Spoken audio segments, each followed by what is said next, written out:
Welcome back to The Big Show. It's Alex Belfield talking to the big stars, and it's not very often I'm excited to meet somebody who's gorgeous and talented and wealthy. Deborah Meaden, will you marry me? Oh, absolutely. After that intro, of course I'll marry you. How are you? Have to tell my husband first, that's the only thing. Let's leave him out of this. We don't need to talk about him. I like you because you're funny and you're smart and you're quick and you're clever and you're rich. My ideal woman. Well, I'm very surprised to hear you say that, because sometimes I look at myself on the den and I think, could lighten up a bit. Well, the thing is, though, you're truthful. You're the Simon Cowell, really, if you don't mind me saying. You're the one that actually tells it as it is. Seems to me some of the guys sugarcoat it and are very nice to people, whereas you'll say, what's the point? And at the end of the day, you're a businesswoman. It's not your job to be nice, is it? Well, I actually think that it's better to be honest, and actually it's nicer to be honest, because to be dishonest can leave people thinking that they've got a really good business idea and they can waste an awful lot of time and an awful lot of money. I actually think I'm doing the right thing.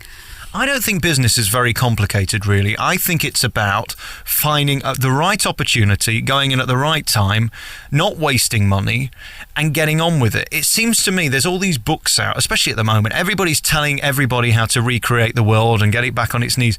Ultimately, don't spend your money if you haven't got it. Alex, I cannot... You see, we're soulmates. I cannot tell you. I spend my life saying business is not complicated. I actually think we've lost sight of that. I think if we kept hold of that, we probably wouldn't be in the problems we've got at the moment. It's not complicated. It's not easy. There's a difference between easy and simple. It's not easy. It's hard work. You know, you've got to know what you've got to really, really put a lot of energy and enthusiasm into it, but it's not complicated. Is your best skill seeing a good opportunity and then going after it? Or is your best skill, once you've got it, making it successful and more successful? Well, I'd like to think, obviously, that I do both of those very well. But I think what I definitely do, I think I've got pretty good judgment. And when I've decided on something, nothing gets in my way, and I'm a doer, you know. And actually, I come across so many people with really, really good ideas, but they don't know how to make it happen. They don't know what to do next. And all I say is, well, you take your first step, and then you take your next step, and then you take your next step. And before you know it, you've got a business. Is it starting small as well and not trying to run before you can walk? I see a lot of people investing millions into something that actually should have just had a little money, get it working, make sure it's successful, and then let it grow. I think you're right. Not necessarily in terms of size. I mean, you can invest millions, but I think the thing is, understand what the core of your business and focus on that. What I see is people, before they've established the core of their business, running off all over the place. You know, let's try this and let's do that, and actually what they should have done is get the core right, and then they can go off and do the other stuff. But they kind of move on too quickly. I've got a new idea that me and you are going to run this country. You're going to be Prime Minister. No, I'll be Prime Minister and you can be Chancellor, because you're the brains behind this.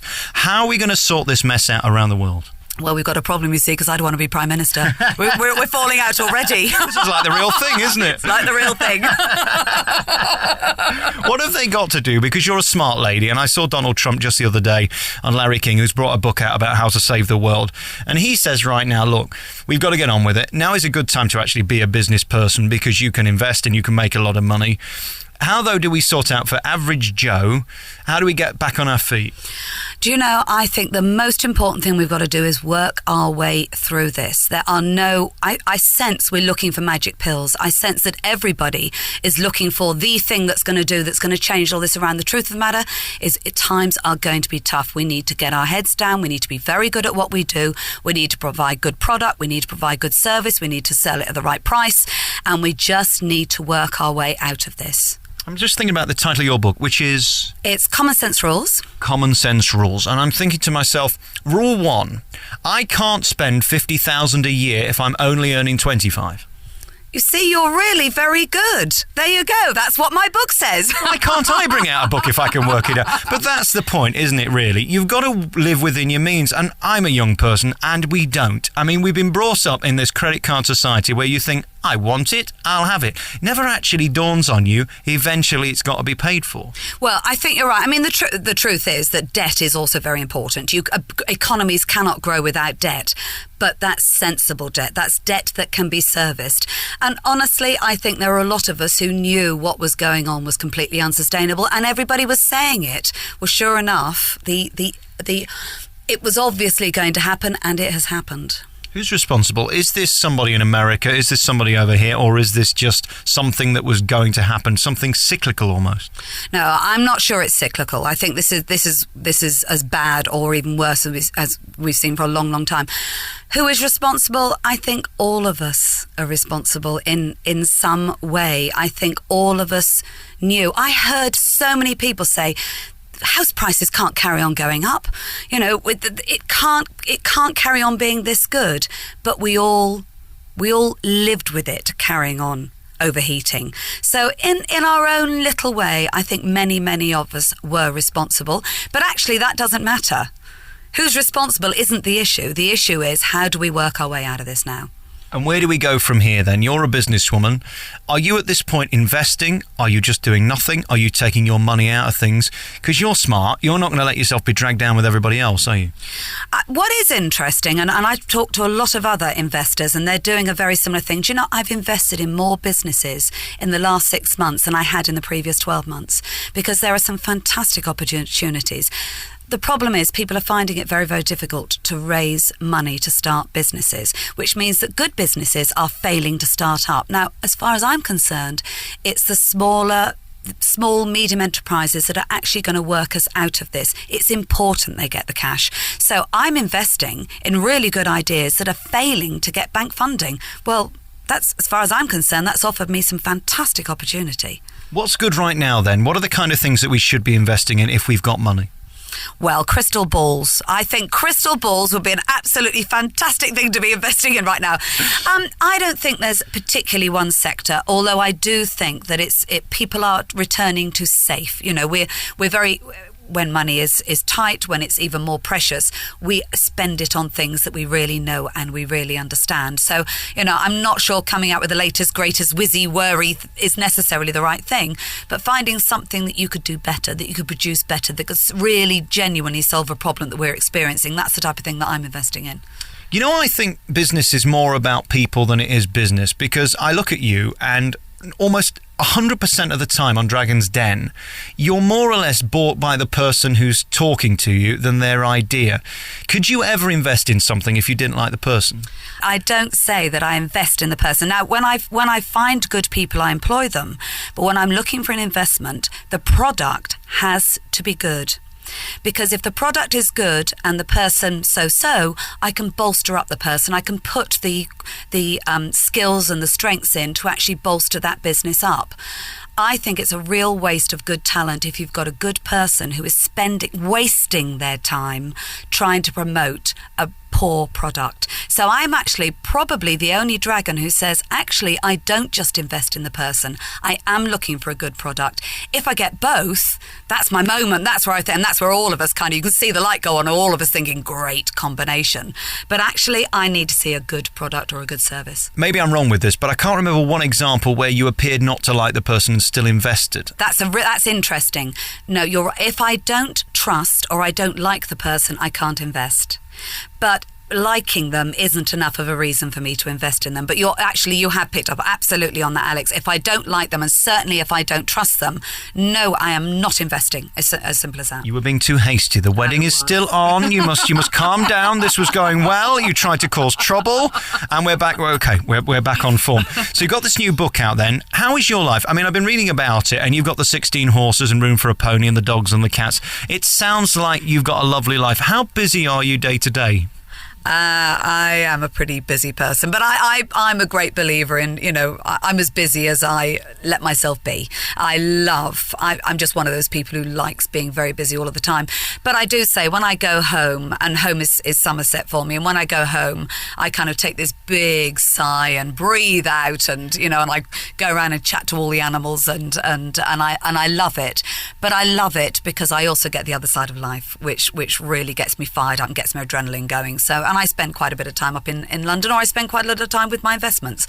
So I'm pretty good at breathing out and thinking, no, I need a couple of days now. One of the things that always fascinates me when we talk media, people say ladies do not have the same chance as men in the media. And I say, hang on a minute, Oprah Winfrey is the number one person in the world. And then I hear people whinging, women are not given a chance in business. Don't you think that's 99% of the time people who actually aren't that good making excuses? Because if you're good, like you will be successful. Well, I don't know. I mean, I don't really talk too much about the gender issue because I kind of ignore it. I mean, I've just got through life thinking if I'm good at what I do, I'll just put my head down, I'll be good at what I do, and sooner or later it will work and it will succeed. So I've only really had my experience. So my experience is, just soldier on through, just keep doing what you're doing, be good at it, and sooner or later you'll succeed. I don't know whether it's a generational thing, but for me, I don't think people in 2009 give a toss. It's whether you're any good, and you clearly are, and you're confident you're able to deliver. What does sadden me in business is people who have got great ideas and no conviction, because if you're not taken seriously, it's hard to succeed, isn't it? That is so true. I mean, if you don't believe in your product, if you can't convince everybody, not because you're shouting at them or banging on the table or saying this is the best thing, but by the way you are. People know when you absolutely, completely believe in your product or your service. And, you don't need many words. They can see it. And if you don't believe, they don't believe. And one of the things I love about Dragon's Den is the humour within it.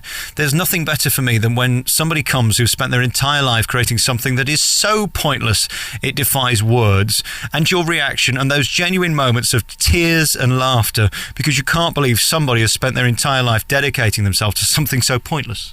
You're talking about the false fingernails for cats, or possibly even the cucumber lid, aren't you? Was it the glove for when you're driving on the continent? That's brilliant. Yeah, that was mind you, if he got away with it, I mean, just split a pair of gloves and just use one of them to remind you. I mean, if he got away with it, clever guy. But he didn't. We rumbled him. I love all that. You've obviously invested in a lot of people on the programme, and you seem to put your hand in your pocket more than most. What are you most proud of from the programme? Is there one product that you think, God, it was worth doing just for that?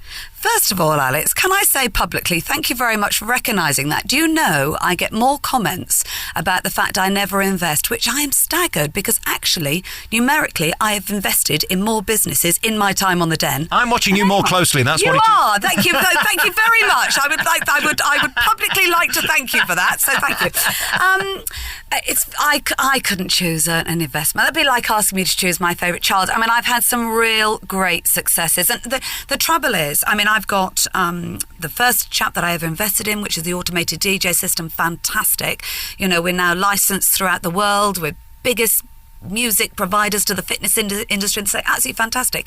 But he's further down the track than Spray, who always said it was going to take 2 years to get their product tested and licensed. So all of them are at sort of different phases. I have to say I am very pleased with all of my investments. I've had one failure. That's the only one I'm very sad about, because it's a very sad human story, and it's very sad that it hasn't worked out. But overall, I've been absolutely chuffed to bits with my investments. And there's no 100% in business, is there? I mean, with staff as well, you're going to make mistakes. It's as simple as that. Well, the truth of the matter is that we work in the Dragons are operating in a very high-risk environment, because often these people can't get funding elsewhere. So this is really the risky end. Now, I've got 10 Dragons investments. If I've only got one failure, I am doing very, very well, because in the word of attrition out there, in the business world, that is an amazingly good hit rate. The great thing about the programme is that people keep coming, and what fascinates me is that in 2009, we've been going a while, there's still things that we haven't thought of. Does it ever cease to amaze you by how many people are always thinking of a way of us evolving and developing and moving forward? Because you would think we've thought of everything by now. I think it is fantastic. Us Brits are not short of ideas. Now, even if they're wacky ideas, it doesn't matter. We're thinking, and that is fantastic. We are definitely, as a nation, we are not short of ideas. I'm thinking of a new idea for me and you, and it's after we get married. I'm thinking, I don't know, a new radio station that we could put on together. I'd only need between 10 and 20 million pounds, because I'm going to be very cheap at about $1 million a year. What's the chance of you inventing an idea and a radio station that we can put on air and investing in my radio station? Well, bearing in mind that you and I were talking about getting married, I don't think £1 million a year is fair of you to take that out as a salary, Alex. Yeah, I shouldn't take a pay cut, you're right. Yeah. You see, we're having our second marital tiff. So what exactly do you think I'm worth then? This could get very personal. Oh, I couldn't put enough zeros on the end of what you're worth, I'm sure. I'm going to take that as a no then. There's no investment in my radio station. No, I avoid. You see, I don't usually avoid questions. When I avoid them, there's a reason. Deborah, it's lovely talking to you, and congratulations on this new book. It's fun and it's interesting, and it really does put the finger on what we should all be doing, which is just common sense. It's sad in a way that you have to write this book, but that's why we're all in this blooming mess, isn't it? Well, the book was partly a response. Do you know my most common question asked, how do you get to be a success? And people almost want this, well, you do A, B, C, D, E, bang, bingo. It's not like that.